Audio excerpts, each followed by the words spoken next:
On dit toujours, où il y a de la gêne, il n'y a pas de plaisir. Eh ben croyez-moi, le plan cul étant un classique des GOG, ça, du plaisir, il y en a sur les murs des chiottes. Âme sensible, s'abstenir.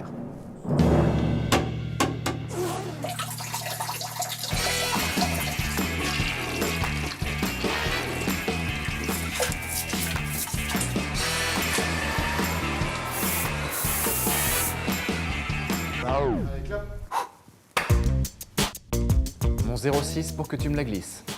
Mon pénis, la qualité Rungis. Sans ta culotte et avec le cul propre. Donc je cite, hein, deux points, ouvrez les guillemets. Suce ma bite. Pardon.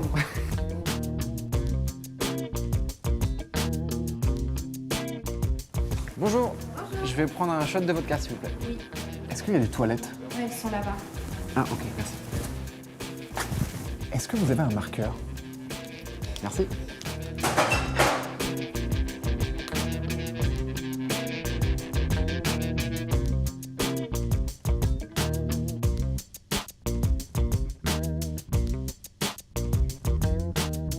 Est-ce que quand tu vas dans les chiottes, tu regardes les tags et en particulier les tags de cul ou... Ouais, c'est marrant de regarder effectivement s'il y a des cris. Ouais. Ça peut te choquer éventuellement? Me choquer, ça m'étonnerait. J'avoue que ça m'a jamais fait ni chaud ni froid. Je suis suffisamment ouverte d'esprit pour pas être choquée par grand-chose. Ça choque de moins en moins. Ça choque de moins en moins? En fait, on est tellement habitués à voir surtout des bites. Il y en a peut-être qui ont fait leurs petites expériences là-dedans et qui ont voulu le partager avec les autres, on n'en sait rien. Dans les toilettes, il y a 92% de bites. Pourquoi? J'ai envie de dire pourquoi pas. On a tendance à idolâtrer le sexe masculin. Du coup, quand on veut parler de sexe, on présente forcément une bite, quoi. Je pense que c'est le seul truc qu'on sait dessiner. Non mais c'est vrai, je veux dire, il y a un moment, si je savais dessiner des gens dans un parc et tout, je ferais ça, non, tu vois. Non, faute de ça, tu dessines une bite. Voilà. Tu penses que les garçons savent pas vraiment dessiner une vulve? Je pense, ouais. Même avec certitude. Il faudrait faire des tests. Si je te demande de dessiner une vulve, tu sauras pas quoi dessiner? Moins qu'une bite. Bah, très schématiquement, oui, mais après, dans les détails, non. Comment vous imaginez le type qui laisse son portable ou la fille qui laisse son téléphone? Je pense surtout que c'est une mauvaise blague d'ado qui a mis le téléphone d'un pote pour le faire chier. Ouais. J'ai jamais récupéré le numéro de téléphone. C'était pas ma question. Est-ce que tu as forcément envie d'aller voir qui se cache derrière ce numéro? Moi, je suis sûr qu'il y en a qui sont sérieux. Bah, faudrait appeler pour savoir. Ouais. Pas forcément moi, hein. Peut-être avec une petite photo à côté, à la limite. Je trouve ça plus rigolo des chiottes où il y a plein de trucs décrits partout que des chiottes cliniques tout blancs. Ouais. Du moment qu'ils sont propres, ça me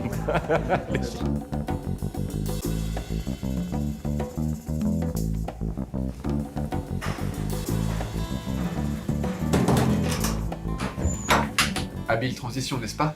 Me voici dans les toilettes du Crazy Horse, des toilettes pour deux. Et je vais recevoir Navi, autrice et scénariste, qui animait l'émission L'Émifion. Une émission qui parle de fion.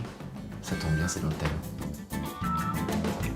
Navi, à ton avis, pourquoi est-ce qu'on se sent obligé de marquer des trucs salaces sur les murs des chiottes tout le temps? Pourquoi on se sent obligé? Je sais pas, mais en tout cas, c'est un fantasme, les Ah. toilettes. Je pense que toujours on s'est approprié l'espace public pour communiquer.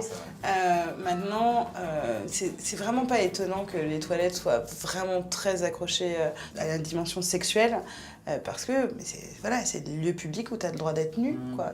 Et moi, j'ai par contre vraiment toujours trouvé que ça avait un côté confessionnal. Quand tu vas aux toilettes dans un endroit public, tu quittes du mouvement, du bruit, etc. pour te retrouver seul. Tu es vraiment dans tes pensées. Et je crois que c'est pour ça qu'il y a cette espèce d'énergie à marquer les murs. Tu penses que c'est justement un lieu dans lequel on a vraiment plus d'inhibition et on peut avouer à tout le monde ce qui peut être considéré comme des choses déviantes? Le fait de ne pas être vu quand on l'écrit, mais de quand même ensuite être présent aux yeux de tous. Il y a quelque chose de l'ordre de l'exutoire. Après, il y a encore plusieurs tabous qui existent et qu'on ne voit pas encore graffés dans les chiottes. Petit exercice pratique, on va écrire sur les murs et tu as carte blanche ou j'ai envie de dire porte blanche. Ah, je crois que je vois à peu près. Vive les croûtenards. Beaucoup d'amour avec du poil autour. C'est un petit dessin de vulve approximatif. Voilà. Je vais te faire une confession, je ne sais pas du tout de quoi tu parles. En fait, c'est des gens qui sont très attirés par l'urine. Ils déposent dans les urinoirs genre de la mie de pain ou des croûtes. Et ils attendent toute la journée que les chiottes soient bien utilisées. Le soir, ils viennent, ils récupèrent et ils les mangent. Pourquoi t'as dessiné une vulve? Parce que je suis une fille et que les garçons ils dessinent tout le temps des bites un peu partout et que du coup ils me plein les murs et qu'avoir des vulves un peu de temps en temps ça pourrait diversifier un peu le paysage et rééquilibrer les choses. Est-ce que tu vas déposer de la mie de pain dans les urinoirs? Non. Non, je demandais comme ça. Ah oui, non, mais... Tu vois, grâce à ton message, je pense que tu vas répandre la bonne parole. grave, ouais. Peut-être qu'il y a des gens que ça va intéresser, Ouais. du coup, ils vont trouver leur communauté. Et peut-être qu'il y a des gens qui vont se dire, mais je suis pas le seul à faire ça. Tu penses qu'on grave toujours la même chose depuis 50 ans ou... Non. Ça a évolué, je pense, sur déjà l'homosexualité. On peut trouver des messages d'hommes qui cherchent des hommes, de femmes qui cherchent des femmes, de femmes qui s'embrassent, etc. Ça, c'est des choses qui finalement étaient très tabous il n'y a pas si longtemps que ça. Mais c'est comme tout, les murs témoignent effectivement de l'avancée de la société, donc des mœurs forcément quand on parle de sexualité. Quand on pense dessin de cul dans les toilettes, on pense zizi, généralement. Ouais.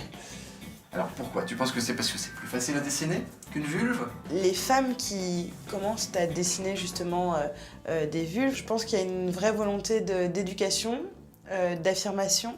Ça a l'air anodin comme ça, mais le fait de dessiner des vulves aujourd'hui, il y a quelque chose de politique, de réappropriation de l'espace urbain par les femmes.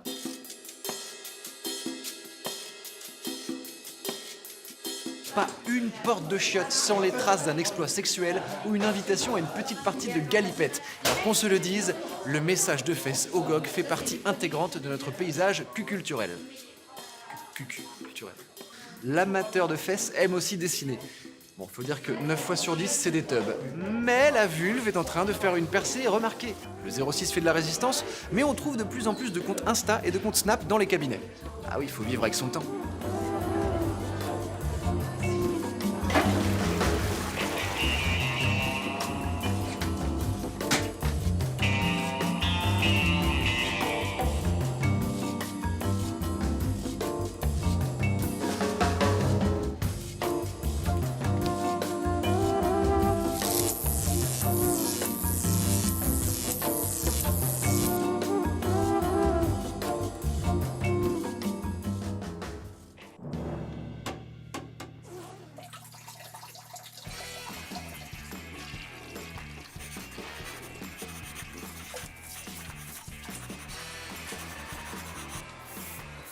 Oh.